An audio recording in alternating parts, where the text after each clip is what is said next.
পুরুষ হতে প্রেমও করা যায় না। ওরা সমকামী কিনা আমরা জানি না। জনগণ ভ্যানওয়ালা, সবজিওয়ালা, শিক্ষার্থী, শিক্ষক, বাংলাদেশের আপামর জনগণ, নইলে এই দেশ থাকে? ভাবেন, ডিজিএফআই হলো বাংলাদেশের তথ্যের এবং গোয়েন্দার প্রাণকেন্দ্র, নিরাপত্তার প্রাণকেন্দ্র।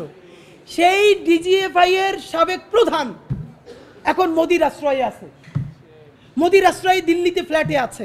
এই যে মেজর জেনারেল আকবর, একটা দেশের গোয়েন্দা বাহিনীর প্রধান শত্রু দেশের প্রধানমন্ত্রীর কাছে থেকে খায় ঘুমায়। তারা ওখানে কি প্রেম করে? দুই পুরুষ হতে প্রেমও করা যায় না। ওরা সমকামী কিনা আমরা জানি না। তাহলে করে কি? এই বাংলাদেশের তথ্য কোথায় এখন নাই? এরপরে হাসিনা সেখানে আছে, মানে করে কি? সব থেকে ভয়াবহ হলো কবির, সে হাসিনার নিরাপত্তার সাথে ছিল, সে গিয়া সমস্ত তথ্য দিয়ে এরপর আবার বাংলাদেশে আসছে। এখন আমরা শুনতে পাই সে নাকি 2-1 দিন আগে পালাই গেছে। আপনাদের মাধ্যমে জানতে চাই, অসমর্থিত জায়গা থেকে আমরা শুনেছি এই ওয়ারেন্ট জারির একদিন আগে আর্মিকে জানানো হয়েছে আগামীকালকে যেহেতু ওয়ারেন্ট জারি হবে আপনারা তাদেরকে পাস করে দেন, এবং ইতিমধ্যে তাদেরকে সেফ এক্সিট দেওয়ার পরিকল্পনা চলছে। সম্ভবত কয়েকজনকে সেফ এক্সিট দিয়ে ফেলা হয়েছে। আপনাদেরকে স্পষ্ট জানাতে চাই, এই রাষ্ট্রটা কি ভবিষ্যতে একটা পাকিস্তান রাষ্ট্র হবে নাকি স্বাধীন সার্বভৌম বাংলাদেশ রাষ্ট্র হবে? এইবার এইটাই চূড়ান্ত সিদ্ধান্ত গ্রহণ করতে হবে। পাকিস্তান আর্মি জনগণকে গ্রহ করতে দেয় নাই। পাকিস্তান আর্মি জনগণের উপরে আধিপত্যবাদ কায়েম করবার কারণে রাষ্ট্রটা ফাংশন করতে পারে নাই।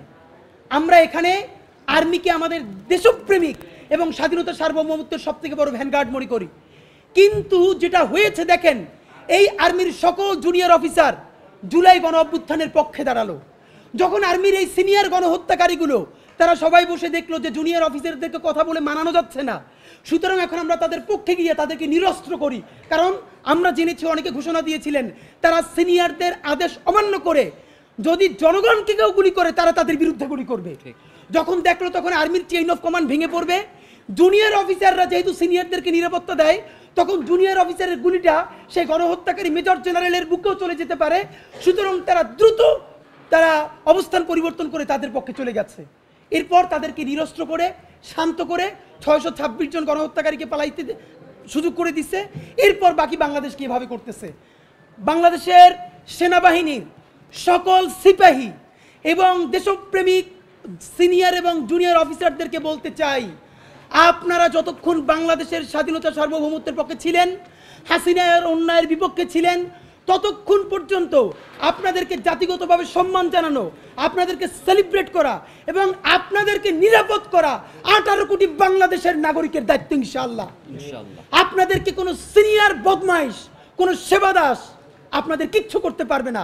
আপনার স্বাধীনতার উপরে থাকেন, সার্বভৌমত্বের উপরে থাকেন।